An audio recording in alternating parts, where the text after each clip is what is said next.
നന്മരൂപിയായ ദൈവമേ നിനക്കു വന്ദനം. നിൻ മനോജ്ഞ രൂപമെൻ്റെ ഉള്ളിലെന്നും കാണണം.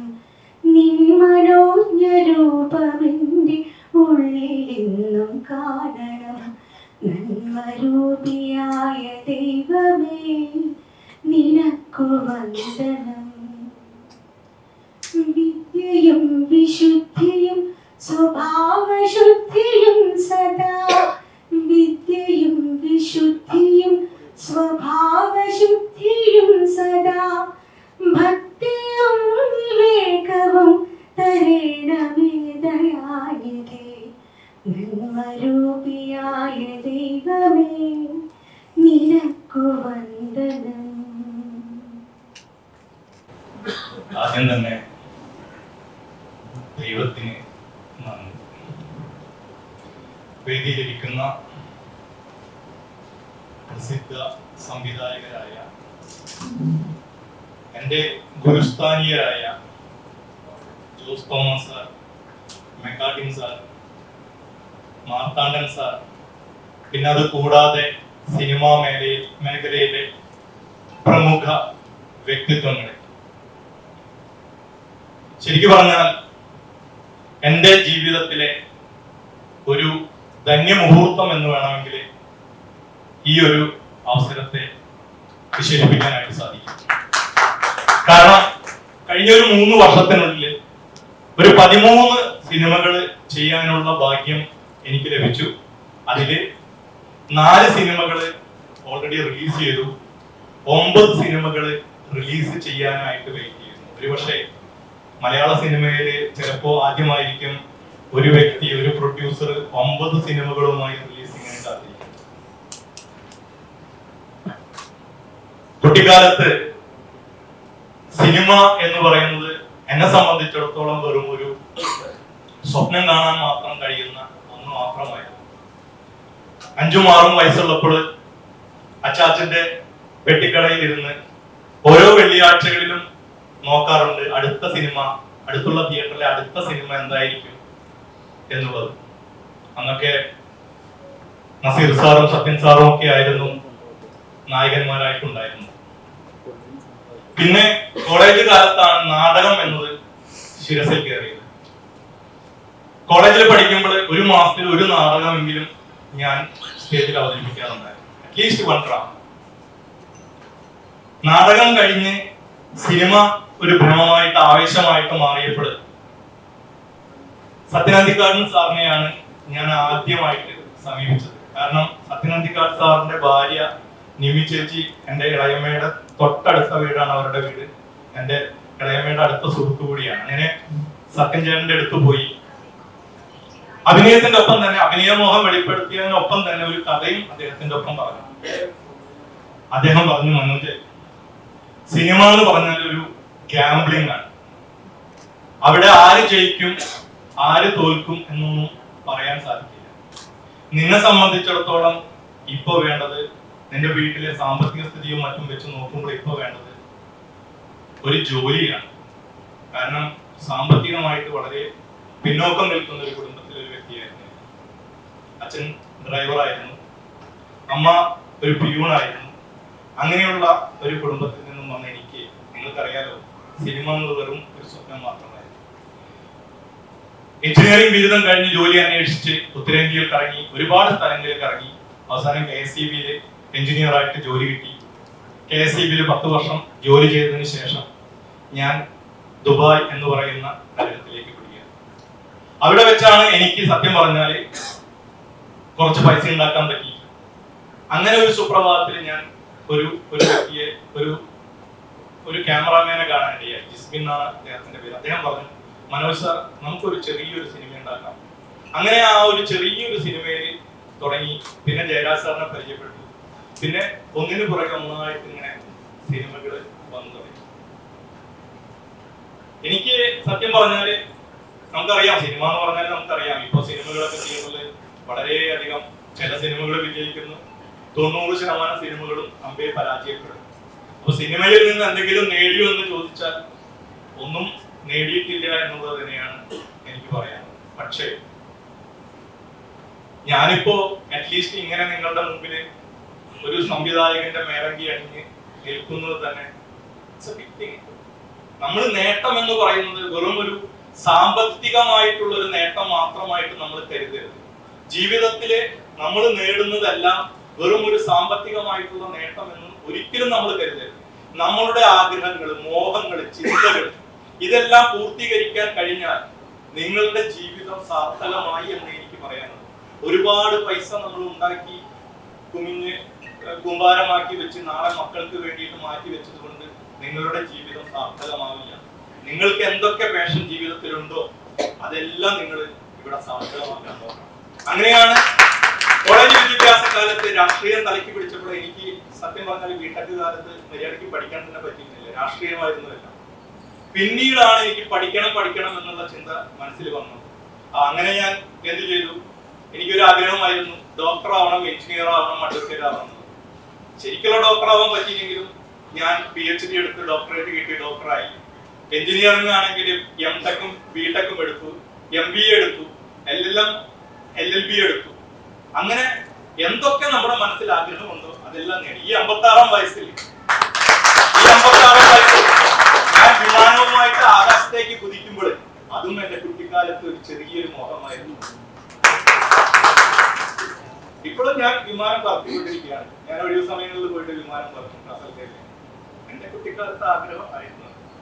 അപ്പൊ ഞാൻ പറയുന്നുണ്ടെന്ന് വെച്ചാൽ മക്കൾക്ക് വേണ്ടി നമ്മൾ ഉണ്ടാക്കണം. പക്ഷെ അതിന്റെ ഒപ്പം തന്നെ നമ്മൾക്ക് വേണ്ടി നമ്മൾ ജീവിക്കണം. നമ്മൾക്ക് വേണ്ടി നമ്മൾ ജീവിച്ചില്ലെങ്കിൽ അവസാനം പട്ടടയിലേക്ക് പോകുമ്പോൾ നിങ്ങൾക്ക് തിരിഞ്ഞു നോക്കുമ്പോൾ ഒന്നും ഉണ്ടാവില്ല. അത് മാത്രമേ എനിക്ക് പറയാനുള്ളൂ. പിന്നെ ഈ ചിത്രം ശരിക്കും പറഞ്ഞാൽ ഞാൻ സംവിധാനം ചെയ്ത രണ്ടാമത്തെ ചിത്രമാണ്. ആദ്യത്തെ ചിത്രം എന്ന് പറയുന്നത് നോബഡിയാണ്. ലെന, രാഹുൽ മാധവ്, സുരേഷ് കൃഷ്ണ, ഇർഷാദ് അലിക്ക തുടങ്ങിയവർ അഭിനയിച്ചിട്ടുള്ള നോബഡി എന്ന ചിത്രം അത് ഓൾറെഡി എല്ലാം കഴിഞ്ഞിരിക്കുകയാണ്. അത് എത്രയും പെട്ടെന്ന് തന്നെ തിയേറ്ററുകളിൽ എത്തും. പക്ഷെ ഒരു വേദി എന്ന നിലയ്ക്ക് ഞാൻ ഇപ്പോ ഒരു സംവിധായകന്റെ മേലങ്കി നിൽക്കുന്നത് പ്യാർ എന്ന് പറയുന്ന ഈ ചിത്രത്തിലാണ്. പ്യാറിന്റെ കഥ വളരെ രസകരമായിട്ടുള്ള ഒരു കഥയാണ്. ഞാൻ നമ്മളുടെ ഗുരുസ്ഥാനീയരായിട്ടുള്ള എന്റെ സംവിധായക സുഹൃത്തുക്കളുടെ അടുത്ത് ഞാൻ ചെറിയൊരു അംശം പറഞ്ഞു. എന്തായാലും നിങ്ങൾക്ക് ഇതിലെ പാട്ടുകളൊക്കെ കാണുമ്പോൾ കുറച്ച് ഒരു കണ്ടു കിട്ടും. അതിമനോഹരമായിട്ടുള്ള 7 ഗാനങ്ങളാണ് ഈ ചിത്രത്തിലുള്ളത്. ഇത് ഒരിക്കലും എന്താ പറയാ ഒരു സെക്ഷൽ ഇത് വെച്ചിട്ടുള്ള അങ്ങനത്തെ ഒരു മൂവി ഒന്നല്ല. കാരണം എന്റെ മനസ്സിൽ ഞാൻ പണ്ട് ആരാധിച്ചിരുന്നത് പത്മരാജൻ സാറ്, ഭരതൻ സാറും ഒക്കെ കാട്ടിയിട്ടുള്ള ഒരു പ്രണയമായിരുന്നു. അങ്ങനത്തെ ഒരു പ്രണയം, അങ്ങനത്തെ തീക്ഷ്ണമായിട്ടുള്ള ഒരു പ്രണയം എങ്ങനെ മനോഹരമായിട്ട് സ്ക്രീനിൽ കൊണ്ടുവരാം എന്നുള്ളതാണ് ഞാൻ അനുസരിച്ചത്. അതിന് എന്നോടൊപ്പം വളരെയധികം സഹായിച്ചവരാണ് യദഗി നാരായൺ ആൻഡ് അമിക ഷെയ്ഖ് എന്ന് പറയുന്ന 2 യദഗി ഇവിടെ എത്തിയിട്ടുണ്ട്. അപ്പോ യദഗി എന്നോടൊപ്പം ഇത് 3ാമത്തെ ചിത്രമാണ്. കാതികൻ എന്ന സിനിമയില് ജയരാജ് സാറിന്റെ കാതികൻ എന്ന സിനിമയില് വില്ലനായിട്ട് ഞാൻ അഭിനയിച്ചപ്പോൾ എന്റെ വൈഫായിട്ട് അഭിനയിച്ചത് യദഗിയായിരുന്നു. പിന്നെ അതുപോലെ ഞാൻ ചെയ്ത നോബഡിയില് യദഗി വളരെ അതിമനോഹരമായിട്ടുള്ള ഒരു വേഷം ചെയ്തിട്ടുണ്ട്. അപ്പോ എന്താ ഒരു അഡ്വാൻറ്റേജ് എന്ന് വെച്ചാല് ഞാൻ എപ്പോ സിനിമ ചെയ്യണം, എനിക്ക് എന്തെങ്കിലും ഒരു പറ്റിയ ക്യാരക്ടർ ഉണ്ടെങ്കിൽ can you please come എന്ന് ചോദിച്ചു കഴിഞ്ഞാൽ she will immediately come. No negotiation, no discussion, no bargaining, nothing. പക്ഷെ യദഗി എന്ന് പറഞ്ഞാൽ she is a born actress. അതാണ് കാരണം തിയേറ്റർ ഫീൽഡിൽ നിന്ന് വരുന്ന ഒരു ആക്ട്രസ് ആണ് യദഗി. മമ്മൂക്കയോടൊപ്പം യാത്ര 2-ല് ഹീറോയിനായിട്ട് മമ്മൂക്കയുടെയും ജീവയുടെയും ഹീറോയിനായിട്ട് ആളാണ്.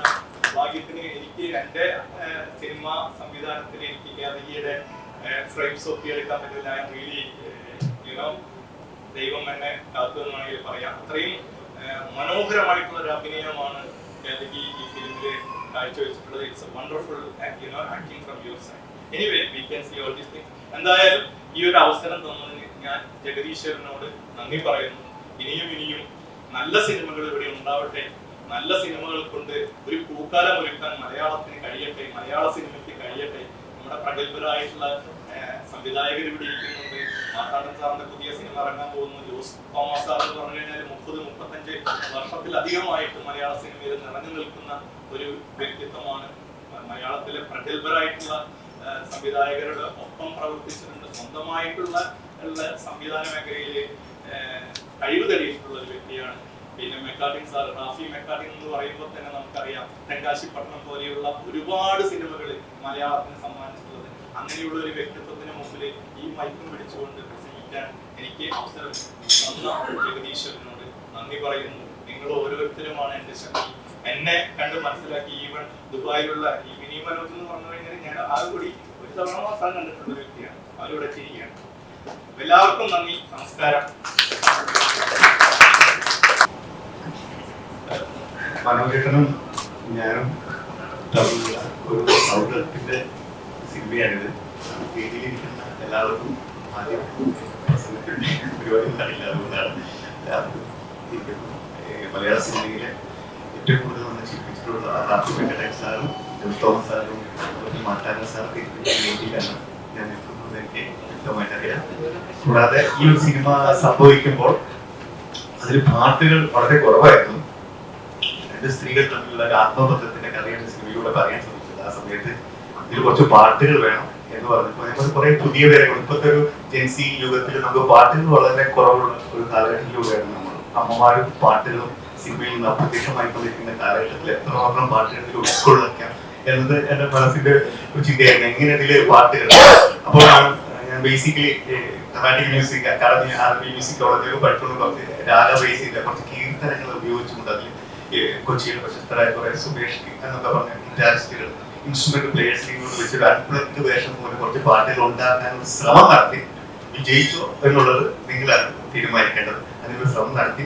കൂടാതെ കൈത്തപ്പത്തെ പോലെയുള്ള മഹാന്മാരായിട്ടുള്ള പാട്ടെഴുത്തുകാർ, ചിത്രാമ്മ പോലെയുള്ള വരികളെല്ലാം നമ്മുടെ ഈ സിനിമയിൽ വളരെ മനോഹരമായിട്ട് പാട്ട് ആലപിച്ചിട്ടുണ്ട്.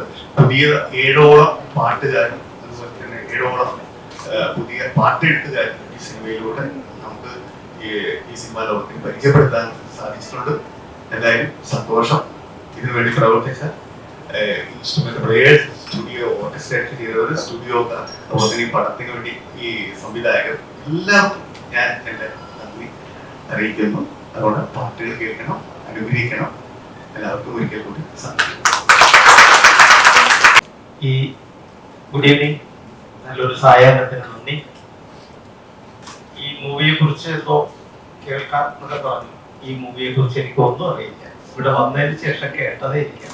സോ ഈ മൂവിയെ കുറിച്ചൊന്നും പറയാൻ ഞാൻ ആളല്ല. ഞാൻ ഈ കാർഡ് എനിക്ക് അയച്ചു തന്നപ്പോൾ ഞാൻ ഏറ്റവും കൂടുതൽ സന്തോഷിച്ചതും ഇങ്ങോട്ട് വരാനുണ്ടായ ഒരു ത്രില്ലിന് കാരണം കൈതപ്പുറം തിരുമേനി ഇവിടെ ഉണ്ടാവും എന്ന് വിചാരിച്ചിട്ടാണ്.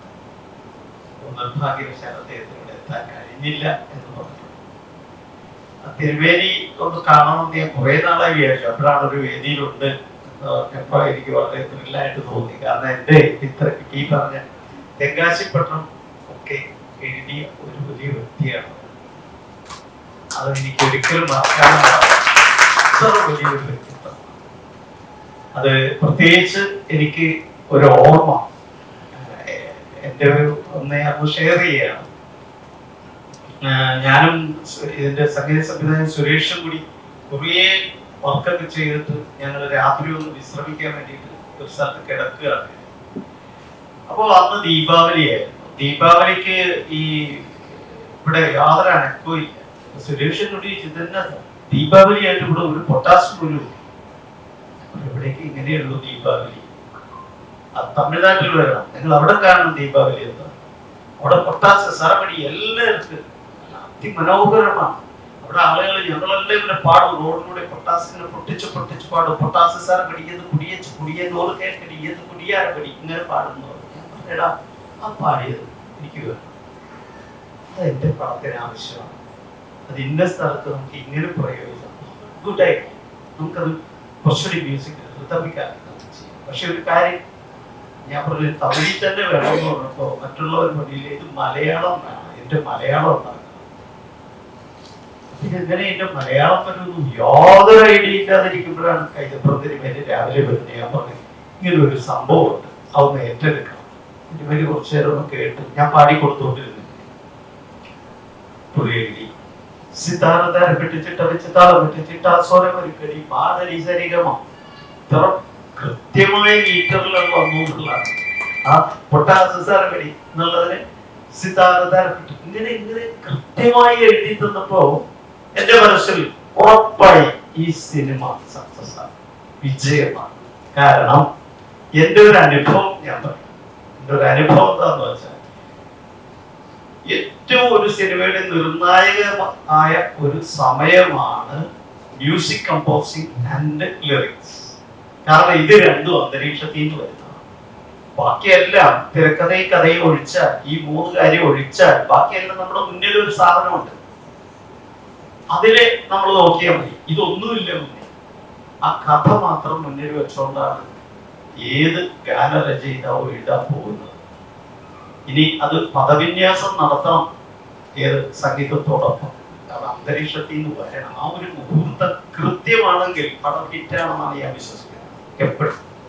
എൻ്റെ എല്ലാ പടത്തിന്റെ ആ കമ്പോസിംഗ് വേളയിൽ എനിക്കറിയാം ഈ പടം ഹിറ്റാണ്, ഇതിന് പേടിക്കാനില്ല. കാരണം നമ്മുടെ പ്രപഞ്ചം നമുക്ക് ഒരു സിഗ്നൽ തരുന്നതും നമുക്ക് അയച്ചു തരുന്ന ഒരു സന്ദർഭമാണ്. പ്രപഞ്ചം നമുക്ക് കൃത്യമായി നമ്മളോടൊത്ത് യോജിക്കുന്നു എന്ന് പറയുന്ന ഒരു സന്ദർഭമാണ് ഒരു ചിത്രത്തിന്റെ സംഗീതം. അപ്പോ ആ സംഗീതം ഇപ്പൊ ഇവിടെ അതിന്റെ ലോഞ്ചാണ്. അപ്പൊ ഇതിനും നല്ല സംഗീതം കാഴ്ചവെച്ചിട്ടുണ്ട്, എഴുതിയിട്ടുണ്ട് എങ്കിൽ തീർച്ചയായിട്ടും ആ തിരുമേനിയുടെ കൈവപ്പ് വന്നിട്ടുണ്ടെങ്കിൽ ഉണ്ടാവും എന്ന് എനിക്ക് ഉറപ്പാണ്. ഈ ചിത്രവും ഹിറ്റായിരിക്കും. എല്ലാവിധ ആശംസകളും അർപ്പിക്കുന്നു.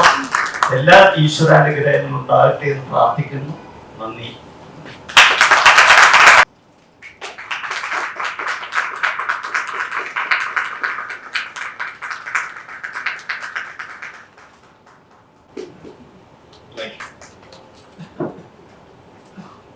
ഞാൻ സത്യം പറഞ്ഞാൽ ഇവിടെ വന്നപ്പോൾ ഞെട്ടിത്തരിച്ചിരിക്കുക. അതിന്റെ കാരണം ഞാൻ പറയാം. അതിന് മുമ്പ് ശ്രീ മനോജ് പറഞ്ഞു സത്യന്തിക്കാടിനെ കാണാൻ പോയത്, സത്യന്തിക്കാട് ഉപദേശം കൊടുത്തു വിട്ടു. മനോജ് അത് വിശ്വസിച്ച് പോയി, പഠിച്ചു, ജോലി കിട്ടി. എന്നാൽ നിങ്ങൾ രക്ഷപ്പെടാൻ വേണ്ടി അല്ല, ഒരുപാട് മിടുക്കന്മാർ സിനിമയിലേക്ക് വരുമ്പോൾ അവരെയൊക്കെ പറഞ്ഞു വിട്ടുള്ളതാണ് സത്യന്തിക്കാട്. ഇവരൊക്കെ കൂടി സിനിമയിലേക്ക് വന്നിട്ട് നമ്മുടെ പണികൾ പോകണ്ടെന്ന് വിചാരിക്കുന്ന അങ്ങനെ ചില തമാശയായിട്ട് എടുത്ത ഒരു സത്യത്തിൽ നല്ല മനുഷ്യൻ. അതുകൊണ്ട് അദ്ദേഹം രക്ഷപ്പെട്ടു എന്ന് അദ്ദേഹം വിശ്വസിക്കുന്നു. ഞാൻ ഞെട്ടിയത് എന്താണെന്ന് പറയാം. ഇന്നലെയാണ് മനോജുമായി ഞാൻ ആദ്യമായി സംസാരിക്കുന്നത്. എന്റെ വളരെ അടുത്ത സുഹൃത്ത് AS ദിനേശ്, സിനിമയിൽ ടൈറ്റിൽ കാർഡ് കാണുമ്പോൾ AS ദിനേശ്, അദ്ദേഹം ഒരു ഫോൺ കൊണ്ടുവന്ന് എന്റെ കയ്യിൽ തന്നിട്ട് പറഞ്ഞു നാളെ ഓഡിയോ.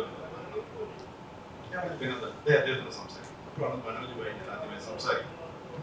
എന്നാൽ എന്റെ സുഹൃത്ത് ജയരാജ് 3 പടം അദ്ദേഹത്തിന്റെ പടങ്ങൾ, അദ്ദേഹം നിർമ്മിച്ച പടങ്ങൾ സംവിധാനം ചെയ്തു പറഞ്ഞത്. ഈ 3 പടങ്ങൾ ജയരാജ് ചെയ്തറിയാം. കോട്ടയത്താണ് എന്റെ വീട്, അവിടെയാണ് പല പടങ്ങളിൽ ഷൂട്ട് നടന്നത്. അത് ഇദ്ദേഹമാണ് പ്രൊഡ്യൂസർ എന്ന് എനിക്കറിയാം. അത് കഴിഞ്ഞ് അദ്ദേഹം ചെയ്ത പടങ്ങളുടെ ലിസ്റ്റ് അയച്ചു. അപ്പോൾ ഞാൻ ആദ്യത്തെ ഞെട്ടൽ നീക്കുളവായി. 13 സിനിമ. ഈ സിനിമകൾ അദ്ദേഹം ഒരു നിർമ്മാതാവ് എന്ന നിലയ്ക്ക് സാധാരണഗതിയിൽ നിർമ്മാതാക്കൾ ചെയ്യുന്ന എന്താണ്, എന്റെ സിനിമയ്ക്ക് മുടക്കുമുതലെങ്കിലും തിരിച്ചു കിട്ടണമെന്ന് ആഗ്രഹിക്കുന്നവരാണ്. അദ്ദേഹത്തിന് ഈ 13 സിനിമയും ലാഭകരമായിരുന്നില്ല എന്ന് എനിക്ക് ഉറപ്പാണ്. കാരണം ഞാൻ സിനിമയിൽ പ്രവർത്തിക്കുന്ന ഒരാളായതുകൊണ്ട് എനിക്ക് ഉറപ്പാണ്. പക്ഷെ വീണ്ടും വീണ്ടും അദ്ദേഹം സിനിമകൾ ചെയ്തുകൊണ്ടിരിക്കുന്നു. അത് അദ്ദേഹത്തിന്റെ ഒരു പാഷനാണ്. അല്ലെങ്കിൽ നല്ല സിനിമയുണ്ട്, കലാമൂല്യമുള്ള സിനിമയുണ്ട് അദ്ദേഹത്തിന്റെ സ്നേഹം. ഈ 13 സിനിമ ചെയ്തതിൽ 2 സിനിമ അദ്ദേഹം സംവിധാനം ചെയ്തു. തീർച്ചയായിട്ടും 2-3 സിനിമകൾ നിർമ്മിച്ച് അതിനോടൊത്ത് സഹകരിച്ചാൽ ഏതൊരാൾക്കും സംവിധാനമാണ് അദ്ദേഹം ചെയ്തത്. രണ്ടാമത് ഞാൻ ഇവിടെ വന്നപ്പോൾ ഞെട്ടിപ്പോയത് അദ്ദേഹത്തിന്റെ ക്വാളിഫിക്കേഷൻ, എഡ്യൂക്കേഷൻ ക്വാളിഫിക്കേഷൻ. ഏതൊക്കെ നിലയിലാണ് അദ്ദേഹം വളരെ കഷ്ടപ്പെട്ട് ജീവിതത്തിൽ ഉയർന്നു വന്ന ആ മനുഷ്യൻ ഏതൊക്കെ നിലയിലെത്തി. എന്നിട്ടും അദ്ദേഹത്തിന്റെ ഇന്ന് രാവിലെ എന്നെ വിളിച്ചു, വൈകിട്ട് വിളിച്ചു. അദ്ദേഹത്തിന്റെ സംസാരത്തിലുള്ള എളിമാണ്, അദ്ദേഹത്തിന്റെ ഒരു തലമുറ മുഴുവൻ കണ്ടുപിടിക്കേണ്ട ഒരു കാര്യമാണ്. സിനിമയിൽ എത്തിപ്പെട്ടാൽ കുറച്ച് പണം കൂടി ഉണ്ടെങ്കിൽ പിന്നെ ആരുടെ മേൽ കുതിര കയറാമെന്ന് വിചാരിക്കുന്ന ഒരുപാട് പേരെ ഞാൻ കണ്ടിട്ടുണ്ട്. ഞാൻ ഈ 35 വർഷത്തിനിടയിൽ എന്റെ ജീവിതത്തിൽ ഒരുപാട് സിനിമാക്കാരെ കണ്ടപ്പോൾ വളരെ താഴ്ന്ന നിലയിൽ നിന്ന് വന്ന് ഉയർച്ചയിലെത്തിയിട്ട് അവിടെ അഹങ്കരിക്കുന്നവരെ കണ്ടിട്ടുണ്ട്. വളരെ USA തന്നെ വന്നിട്ട് അവിടെ താഴേക്ക് പോയവരെ. പക്ഷേ സ്വഭാവം, ഞാൻ പുതിയതായി അഭിനയിക്കാൻ വരുന്ന അല്ലെങ്കിൽ പുതിയതായി സംവിധാനം പഠിക്കാൻ വരുന്ന ആരോടും പറയുന്ന ഒരു കാര്യമുണ്ട്, നീ ഏത് നിലയിലെത്തിയാലും ഈ സ്വഭാവമായിരിക്കണം അവസാനത്തിൽ. ഏത് നിലയിലെത്തിയാൽ അത് പാലിക്കപ്പെടണം എന്ന് പറയുന്നത്. പക്ഷെ ചിലർ പാലിക്കാറുണ്ട്, ചിലർ പാലിക്കാറുണ്ട്. എന്തായാലും ഈ ഡോക്ടർ മനോജിന്റെ ആ വിനയവും എളിമയും അദ്ദേഹത്തിന്റെ ആ സംസാര രീതിയെല്ലാം വീണ്ടും വീണ്ടും ഞെട്ടിട്ടുണ്ട്. കാരണം ഇത്രയും വിദ്യാഭ്യാസമുള്ള, ഇത്രയും സിനിമകൾ നിർമ്മിച്ച ഒരു വ്യക്തി എത്ര എളിമയോടെ സംസാരിക്കുന്നു, അതെല്ലാവരും പാഠമാക്കേണ്ടതാണ്. അദ്ദേഹത്തിന്റെ ഈ സിനിമ അദ്ദേഹം 2 മിനിറ്റ് കൊണ്ട് അതിന്റെ കഥ പറഞ്ഞു. ആ കഥയിൽ ആ കഥ ദുബായിലാണ് ഷൂട്ട് ചെയ്തത്. അവിടെ ഷൂട്ട് ചെയ്യാൻ പറ്റാത്തൊരു സബ്ജക്റ്റ് ആണെങ്കിൽ പോലും വളരെ തന്ത്രപൂർവ്വം ഷൂട്ട് ചെയ്തെടുത്ത കാര്യങ്ങൾ. ഈ സിനിമയിൽ 7 പാട്ടുണ്ട്, മനോഹരമായിരിക്കും. എന്തായാലും ഈ സിനിമ അദ്ദേഹത്തിന് വിജയങ്ങൾ ഉണ്ടാവട്ടെ. ഞാൻ സാമ്പത്തിക വിജയം മാത്രമല്ല, അദ്ദേഹത്തിന് പ്രശസ്തി ഉണ്ടാവട്ടെ. ഡോക്ടർ മനോജ് എന്ന് പറയുന്ന അദ്ദേഹം മലയാള സിനിമയിലെ നല്ല ഇന്ത്യൻ സിനിമയിലെ ഒരു താരമായി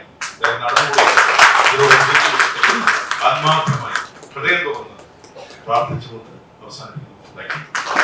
ജോസ് തോമസ് സാറിന് മെമന്റോ കൊടുക്കാനായിട്ട് നമ്മുടെ പ്രൊഡ്യൂസറായ മുരളി നീലാംബേരി സാറിനെ ക്ഷണിച്ചുകൊള്ളുന്നു.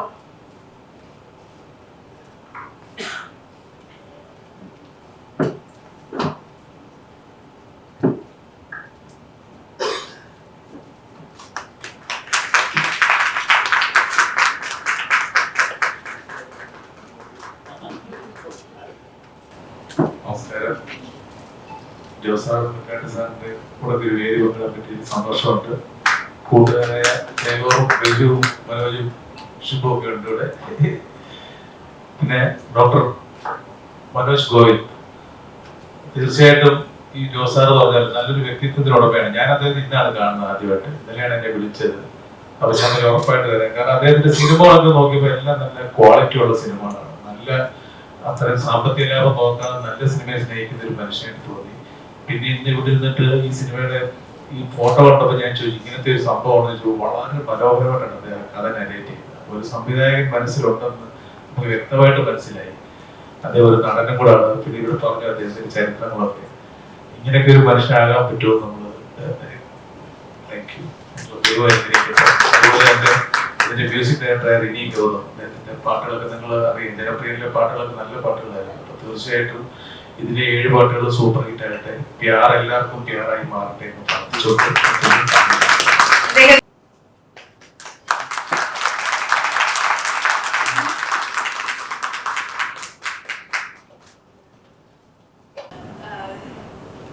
നമസ്തേ. കുറച്ച് മലയാളം മനസ്സിലായി, പക്ഷേ സംസാരിക്കാൻ ബുദ്ധിമുട്ട്. But I'll try to speak in English. Okay.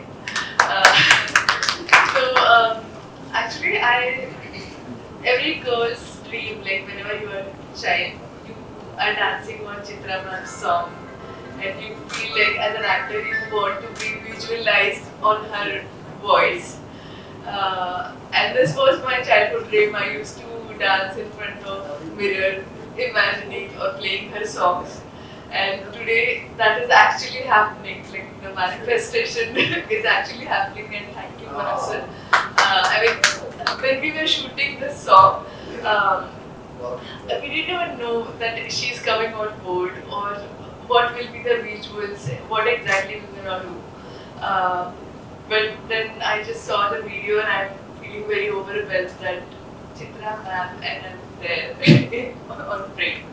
That's one thing. And secondly, working with Manoj sir is very, it's like we are very good friends now. So whenever he calls, he says, okay, we are shooting this kid, and I'm like, okay, I'm coming.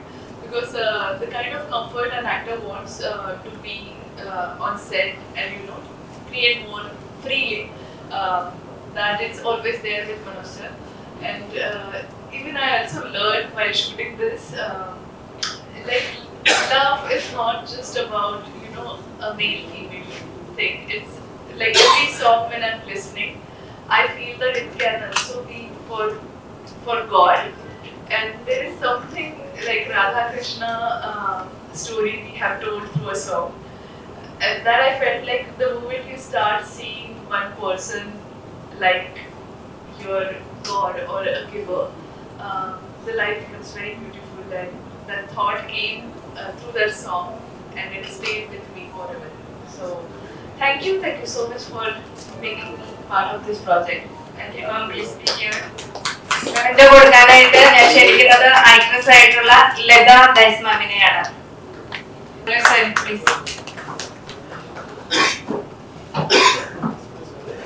Thank you.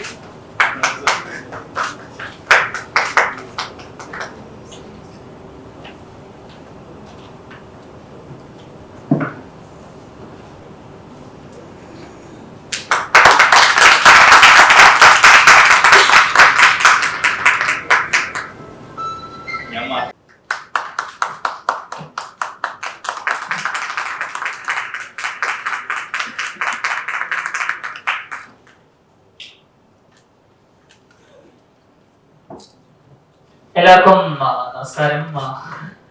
എനിക്ക് ഈ ഒരു വേദിയിൽ എനിക്ക് എന്താ പറയേണ്ടതെന്ന് അറിയില്ല. കാരണം ചിത്ര ചേച്ചിയോടെ പാടാനായിട്ട് ഏതൊരു ഗായകനാണെങ്കിലും ഒരു ഇൻസ്പിറേഷനാണ്. നമ്മൾ ചെറുപ്പം മുതലേ ചിത്ര ചേച്ചിയുടെ പാട്ട് കേട്ട് അത്രയും ഇൻസ്പയർ ആയി, അത്രയും കേട്ട് രാജഹംസമേ പോലത്തെ എത്രയോ നല്ല നല്ല പാട്ടുകൾ, ഈ ഒരു കാലം സംഗീതം പോലത്തെ എത്രയോ നല്ല നല്ല പാട്ടുകൾ നമ്മുടെ ചൈൽഡ്ഹുഡിൽ നിന്ന് നമ്മൾ കേട്ട് നമ്മൾ ഇൻസ്പയർ ആവുന്ന ചിത്ര ചേച്ചിയുടെ കൂടെ ഒരു ഭാഗ്യം, ഒരു ഓപ്പർച്യൂണിറ്റി കിട്ടുക എന്ന് പറഞ്ഞത് വലിയൊരു ഭാഗ്യമാണ്. ഏതൊരു ഗായകനാണെങ്കിലും അത് ഇങ്ങനെ ഈ ഒരു വേദിയിൽ അത് അങ്ങനത്തെ ഒരു ഓപ്പർച്യൂണിറ്റി തന്ന റനിൽ ഗൗതം സാറിന് എൻ്റെ ഏറ്റവും വലിയ നന്ദി. എൻ്റെ ആദ്യത്തെ ഇൻഡിപെൻഡന്റ് ആൽബവും ചെയ്തത് റനിൽ സാറാണ്. ഇപ്പോൾ film മ്യൂസിക്കിലും he believed that I could sing really well and got the best out of me. I'm really happy, and thanks to Chitra Cheshi for accepting to sing with me. And Dubai Expo Center in front of 50,000 people, I was able to get her blessings, and I was very emotional. And wonderful performances from Ketaki ma'am and Lata ma'am. Good to see their performances also. I'm so happy to sing for them as well. And പിന്നെ മനോജ് അങ്കിളിനെ thank ചെയ്യാൻ. Manoj uncle was the producer of the film. I'm really happy to him also for giving me this opportunity. And പിന്നെ in front of legends like Rafi sir and Nakatin sir and Martha Jos Thomas sir and many other legends, I'm really honored to have taken this opportunity. പിന്നെ എൻ്റെ grand എൻ്റെ മുത്തച്ഛനുണ്ട്, പിന്നെ എൻ്റെ അമ്മയുണ്ട്, പിന്നെ വലിയച്ഛൻ വലിയമ്മ വന്നിട്ടുണ്ട്, എൻ്റെ അങ്കിൾ വന്നിട്ടുണ്ട് Vineeth Chithrappan. And in front of them I am being able to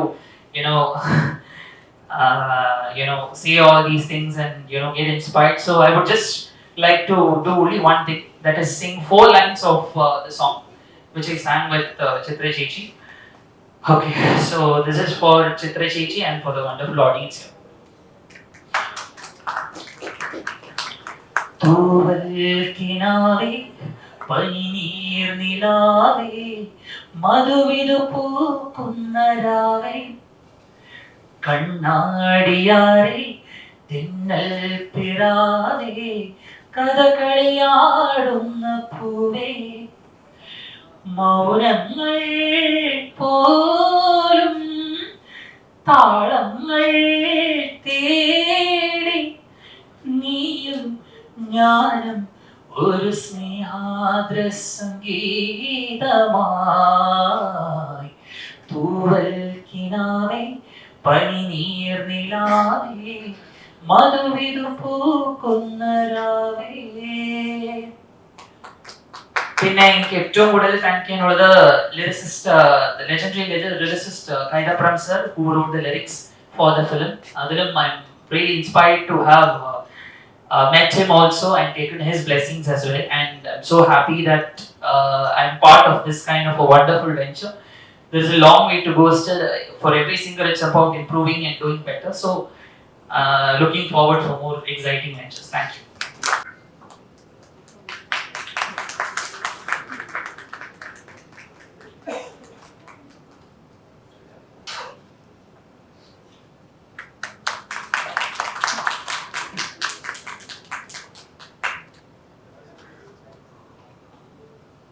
song എഴുതിയിരിക്കുന്നത് UK ഒരു ഡോക്ടറാണ്, ഡോക്ടർ ജോജി കുര്യാക്കോസ്. അദ്ദേഹത്തെ ഞാൻ ഓർമ്മിക്കുന്നത് വരാൻ പറ്റാത്തതുകൊണ്ടാണ്. എന്തായാലും ഈ പാട്ട് നിങ്ങൾക്ക് എല്ലാവർക്കും ഇഷ്ടപ്പെടുന്നു കരുതുന്നു. അദ്ദേഹത്തിന്റെ ഒരു മൊമെന്റ് നമുക്ക് മൊമെന്റ് കൊടുക്കാനായിട്ട് മാർത്താണ്ഡൻ സാറിനെ ക്ഷണിക്കുകയാണ്.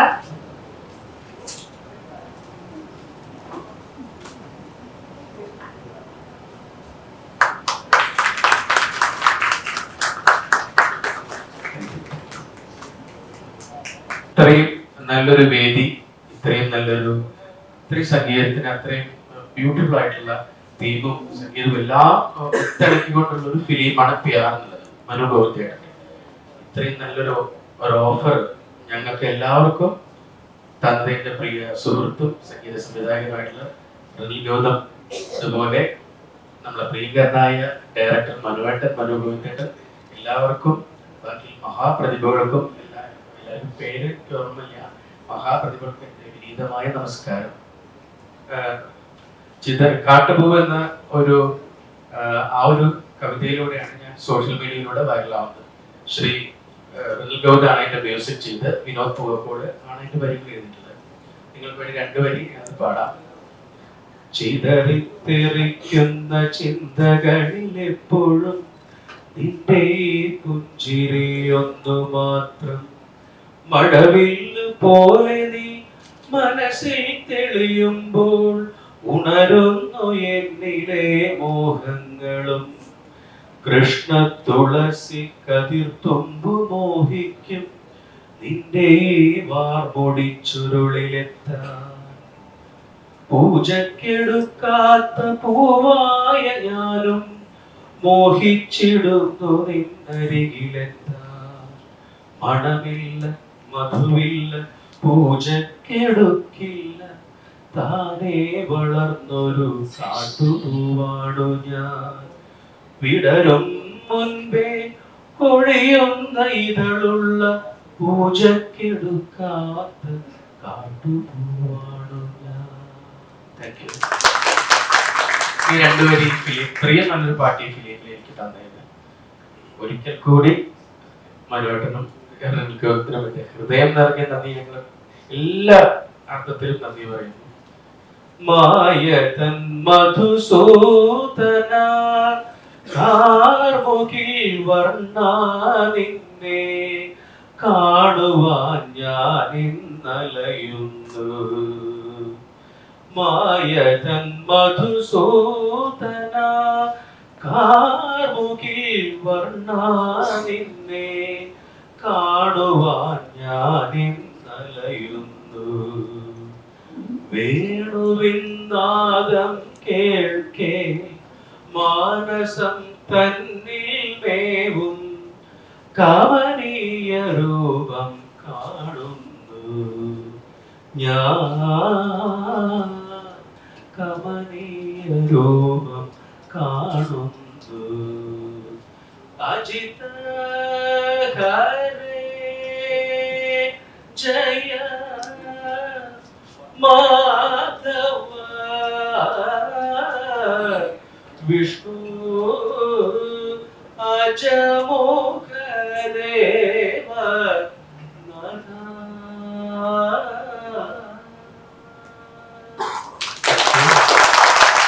ഈ പാട്ട് എഴുതിയത് ഞങ്ങൾക്ക് പ്രിയപ്പെട്ട സുഹൃത്ത് UK ഡോക്ടറായിട്ടുള്ള ശ്രീ ജോജി കുര്യാക്കോസ് ആണ്. അപ്പൊ അദ്ദേഹം ഇപ്പൊ UK അദ്ദേഹം വന്നു പോയിട്ടുള്ളൂ. ഒരു കഴിഞ്ഞ ആഴ്ചയാണ് അദ്ദേഹം പോയത്. അപ്പൊ അത്രയും അകലാവുകൊണ്ട് അദ്ദേഹം വരാൻ, പക്ഷെ ഇടയ്ക്കിടയ്ക്ക് എന്നെ വിളിക്കുന്നുണ്ടായിരുന്നു. വളരെ എക്സൈറ്റഡ് ആണ്. So very happy, very happy. How to express this happiness feel. So thank you all.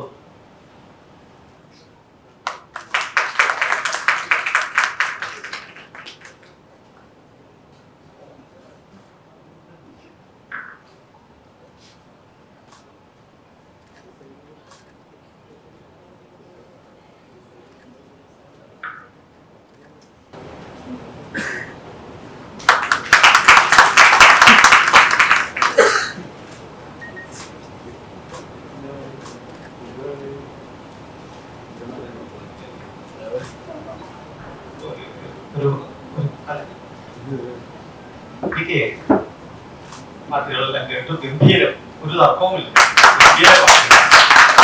ഈ വരികൾ, അർത്ഥമില്ലാത്ത വരികൾ എങ്ങനെയൊക്കെയോ വാരിക്കൂട്ടി എഴുതുന്ന ഒരു സംവിധാനമല്ല ഇവിടെ. എല്ലാ പാട്ടുകൾക്കും നല്ല സാഹിത്യ ഭംഗിയുണ്ടായിരുന്നു. എല്ലാം ഞാനത് പറയുകയായിരുന്നു. മാത്രമല്ല, സംഗീതത്തിന്റെ കാര്യത്തിൽ ഞാൻ വളരെ പ്രതീക്ഷിച്ചത് ഒരു ഓർക്കസ്ട്രയുടെ അതിപ്രസരത്തിൽ കയറി വെറുതെ ഹൈപ്പിച്ചിൽ പോയിട്ട് താഴേക്ക് വരുന്ന ഒരു സംഗീത രീതിയൊക്കെ ഇപ്പോൾ അതല്ല. വളരെ മനോഹരമായ സംഗീതത്തിന്റെ ഉൾക്കൊണ്ട് തന്നെ ചെയ്തതിൽ ഞാൻ നിങ്ങളെ അഭിനന്ദിക്കുന്നു. ഗംഭീരമായിട്ടുണ്ട്. നല്ല ഓർക്കസ്ട്രൈസേഷൻ. നമുക്കൊരു അണീസിനെസ് തോന്നിയില്ല അല്ലേ? ഒരു പാട്ട് കേട്ടിട്ട് നമുക്ക് ഇനി എനിക്കൊരു സംശയമുള്ളത് ഡയറക്ടറാണ്. വൈ നോട്ട് എന്ന ചിത്രത്തിൽ, അതായത് ഇംഗ്ലീഷ് വേർഷനിൽ ഈ മലയാളം പാട്ടുകൾ ഉണ്ടാകുമോ? അതെങ്ങനെയാണ് നിങ്ങൾ കൈകാര്യം ചെയ്യുന്നത്? വൈനോട്ട് എന്ന് പറയുന്ന ഇംഗ്ലീഷ് ചിത്രത്തിൽ മലയാളം പാട്ടുകൾ ഉണ്ടാവില്ല. ഒരു ഒരു ഒരു പാട്ട് മാത്രമാണ് വൈനോട്ട് എന്ന് പറയുന്ന ചിത്രത്തിൽ ഉണ്ടാവുന്നത്. കാരണം എന്താന്ന് വെച്ചാൽ ഈ ഒരു ക്യാരക്ടർ മീൻസ് കേരളത്തിൽ നിന്നും വന്ന ഒരു ക്യാരക്ടർ ആയതുകൊണ്ട് അവരുടെ ഒരു പാട്ട് മാത്രമാണ് നമ്മൾ വൈനോട്ട് എന്ന് പറയുന്നത്. അതുകൊണ്ടാണ് ഞാനിപ്പോ ഒരു പാട്ട് നിങ്ങൾ കേട്ടിട്ടുണ്ടാവും, ഹിന്ദിയാണ് കൊടുത്തിട്ടുള്ളത്. ഹിന്ദി ഉണ്ടാവും, കാരണം അതിന് പറ്റിയിട്ടുള്ള ഒരു ഇതാണ്. കാരണം അതിലത്തെ ആ ക്യാരക്ടർ ലീന, അവര് ദുബായില് ഒരു ഡാൻസ് ബാറിലെ ഒരു ഡാൻസറാണ്. അപ്പൊ നമുക്കറിയാം ഈ ദുബായിലൊക്കെ ഡാൻസ് ബാറുകളിൽ ഹിന്ദി, ചിലപ്പോ ഈവൻ തമിഴ് പോലും പാടുന്ന ഡാൻസ് ബാറുകളുണ്ട്. അപ്പൊ അതുകൊണ്ടാണ് ഞാനത് ഡാൻസ് ബാറിന്റെ ആ ഒരു ഞാനിവിടെ കോർപ്പറേറ്റ്. പക്ഷെ നിങ്ങൾ നോക്കുക എത്ര മനോഹരമായിട്ടാണ് നമ്മുടെ ആ വൈനോട്ട് എന്ന് പറയുന്ന ഇംഗ്ലീഷ് മൂവിനെ നമ്മൾ മലയാളം പ്യാറിലേക്ക് വരുമ്പോൾ അത് ബ്ലെൻഡ് ചെയ്യുന്ന വിധത്തിലാണ് നമ്മൾ അത് ചെയ്തിട്ടുള്ളത്. വളരെയധികം ബ്ലെൻഡ് ചെയ്ത് കൃഷ്ണനും രാധയും ആയിട്ടുള്ള, ഞാൻ പറഞ്ഞില്ലേ എന്റെ മനസ്സിൽ ഇപ്പോഴും പ്രണയം എന്ന് പറയുമ്പോൾ പത്മരാജൻ സാറിന്റെയും ഭരതൻ സാറിന്റെയും ഒക്കെ മനസ്സിന്റെ പണ്ട് പോകാനും തുമ്പികളെയും അങ്ങനെയൊക്കെയാണ് എന്റെ മനസ്സിൽ കയറി വരുന്ന പ്രണയത്തെ കുറിച്ചുള്ള സങ്കല്പങ്ങൾ. അതുകൊണ്ടാണ് ഞാൻ ഇതില് രാധ, കൃഷ്ണ, ശിവ ആ സങ്കല്പങ്ങളൊക്കെ കൂട്ടിക്കാണിക്കുന്നത്. ഞാൻ ആദ്യം തന്നെ ഇതിന്റെ മ്യൂസിക് ഉണ്ടാക്കുമ്പോൾ ഞാൻ ഇതിന്റെ അടുത്ത് പറഞ്ഞിരുന്നു, എനിക്ക് വേണ്ടത് അത്തരം ഒരു സാധനമാണ്. അതായത് അതേ സമയം തന്നെ പുതിയ ഒരു അതാണ് ഇതിന്റെ ഇടയ്ക്ക് ഇതെല്ലാം കയറി വന്നത്. പക്ഷെ വളരെ മനോഹരമായിട്ടാണ്. 7 പാട്ടിൽ 6 കട്ട് ചെയ്തിരിക്കുകയാണ്. അല്ല, 5 പാട്ടോളം ഏകദേശം അതിനനുസരിച്ച് നമ്മളത് പ്ലാൻ ചെയ്ത്. കാരണം ഇംഗ്ലീഷ് സിനിമകൾ നമുക്കറിയാം, മാക്സിമം ഒരു 1.5 മണിക്കൂർ 1.25 മണിക്കൂറൊക്കെയാണ് ഇംഗ്ലീഷ് സിനിമകൾ ഉണ്ടാവുന്നത്. പിന്നെ അത് മാത്രമല്ല, ഇംഗ്ലീഷ് സിനിമയുടെ അതിന്റെ എഡിറ്റിംഗ് നമ്മൾ വേറൊരു വിധത്തിലാണ്. കാരണം ഒരു കാര്യം ഇതിന്റെ എഡിറ്ററെ പറ്റി ഒന്ന് പറഞ്ഞു. ഇതിന്റെ എഡിറ്റർ വിപിൻ വിശ്വകർമ്മ എന്ന് പറയുന്ന എഡിറ്ററാണ്. വിപിനെ ഞാനും കൂടി ചെയ്തിട്ടുള്ളത് ജയരാജ് സാറിന്റെ കാർത്തികൻ എന്ന് പറയുന്ന മൂവിയാണ്. ഇപ്പൊ വിപിന് ഇപ്പൊ ബോംബെയിലാണ് വർക്ക് ചെയ്യുന്നത്. പുതിയ രാമായണം വർക്ക് നടക്കുകയാണ്. അതിന്റെ VFX കൈകാര്യം ചെയ്യുന്നത് യശോദയൊക്കെ അഭിനയിക്കുന്ന രാമായണം. എന്തായാലും നിങ്ങളുടെ എല്ലാവരുടെയും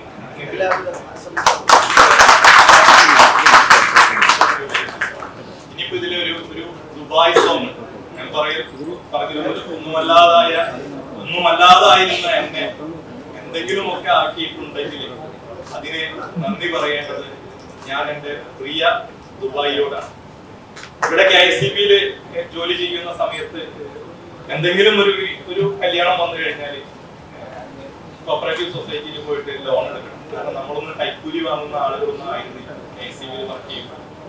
വളരെ സത്യസന്ധമായിട്ട് ജോലി ചെയ്യുന്ന ആളുകളെ. അപ്പൊ അങ്ങനെയുള്ള ഒരു സിസ്റ്റത്തിൽ നിന്ന് മാറി നമ്മൾ സ്വപ്നം കാണാൻ പ്രേരിപ്പിച്ചതും ആ സ്വപ്നങ്ങൾ യാഥാർത്ഥ്യമാക്കാൻ പ്രേരിപ്പിച്ചതും എന്റെ പ്രിയപ്പെട്ട ദുബായിയാണ്. അത് മാത്രമല്ല, ദുബായിയുടെ ഭരണാധികാരികളോടുള്ള ഒരു സമർപ്പണം കൂടിയാണ് ഇനി അടുത്ത് വരാൻ പോകുന്ന ഒരു ദുബായ് സോങ്. ജസ്റ്റ് ഒരു ടൈറ്റിൽ സോങ്, കാരണം ഇത് ഒരു ദുബായ് ബേസ്ഡ് സ്റ്റോറി ആയതുകൊണ്ട് ഞാനൊരു ടൈറ്റിൽ സോങ് ആയിട്ട് കുറച്ച് ചെയ്ത് കൊടുത്തിരിക്കുന്നു മാത്രമേ ഉള്ളൂ. അപ്പൊ അത് അവർക്ക് വേണ്ടിയുള്ള സമർപ്പണമാണ്. കാരണം അവരൊരു ദീർഘവീക്ഷണത്തോട് കൂടിയിട്ട് മീൻസ് നോക്കി കാണുന്ന ഒരു ഭരണാധികാരികളാണ്. നമ്മുടെ ഇവിടെ നമ്മൾ എന്താ പറയാ, ദേവസ്വത്തിനൊക്കെയാണ് മന്ത്രി. ദുബായിൽ എന്ന് പറഞ്ഞാൽ AI-ക്കാണ് മന്ത്രി, ആർട്ടിഫിഷ്യൽ ഇന്റലിജൻസിനാണ് അവിടെ മന്ത്രി. ദേവസ്വം മന്ത്രി എന്നൊക്കെ പറഞ്ഞിട്ടാണ് നമ്മൾ. അതാണ് ദുബായും നമ്മുടെ ഇപ്പോഴത്തെ. അപ്പൊ അങ്ങനെ എന്നെ ഞാനാക്കിയ, എന്നെ സ്വപ്നം കാണാൻ പ്രേരിപ്പിച്ച ദുബായിക്ക്, എന്റെ പ്രിയ നാടിന് ആദരം അർപ്പിച്ചുകൊണ്ട് ഞാൻ ദുബായ്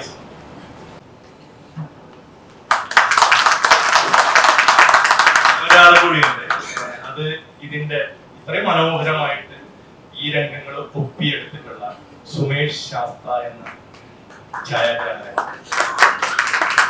ഇതില് വേറൊരു ഇതിന്റെ പ്രത്യേകത എന്ന് പറയാവുന്നത്, ഈ സിനിമ നമ്മള് ഇംഗ്ലീഷും മലയാളവും ഈ സിനിമ നമ്മൾ ഷൂട്ട് ചെയ്തിട്ടുള്ളത് വെറും 9 ദിവസം കൊണ്ടാണ് ഈ സിനിമ ഞാൻ ഷൂട്ട് ചെയ്തത്. വെറും 9 ദിവസം. അത് മാത്രമല്ല, ഈ സിനിമ ഞങ്ങൾ ഷൂട്ട് ചെയ്തത് വെറും 9 ക്രൂ വെച്ചിട്ടാണ്. 9 ക്രൂ മാത്രമേ ഉണ്ടായിരുന്നു. ക്യാമറാമാൻ, അദ്ദേഹത്തിന്റെ ഒരു അസിസ്റ്റന്റ്, പിന്നെ ലൈറ്റ് യൂണിറ്റിൽ ആകെ കൂടി ഉണ്ടായിരുന്നത് 2 പേരാണ്. പിന്നെ ഇതിന്റെ വസ്ത്രാലങ്കാരം ഇതെല്ലാം ചെയ്തിട്ടുള്ളത് ഞാൻ തന്നെയാണ്. പിന്നെ ഞാൻ ഇടയ്ക്ക് ആർട്ട് ചെയ്യും. കാരണം എന്നെ സംബന്ധിച്ചിടത്തോളം ക്വാളിറ്റി നിലനിർത്തിക്കൊണ്ട് അതേസമയം ഒട്ടും മോശമല്ലാത്ത വിധത്തിൽ ഏറ്റവും നല്ല ക്യാമറയാണ് നമ്മൾ ഉപയോഗിച്ചിരിക്കുന്നത്, അല്ലെ? ഏറ്റവും നല്ല ക്യാമറ ഉപയോഗിച്ചിട്ട് ചെയ്തിട്ടുള്ള ഒരു പടമാണ്. 2 ഭാഷകളിൽ എടുക്കാനായിട്ട് സാധിച്ചു. 10 ദിവസം കൊണ്ട് എടുത്തിട്ടുള്ള സിനിമയാണ്. പക്ഷെ ആകെ കൂടി 9 പേര് മാത്രമാണ് ഈ റൂമിലുള്ളത്.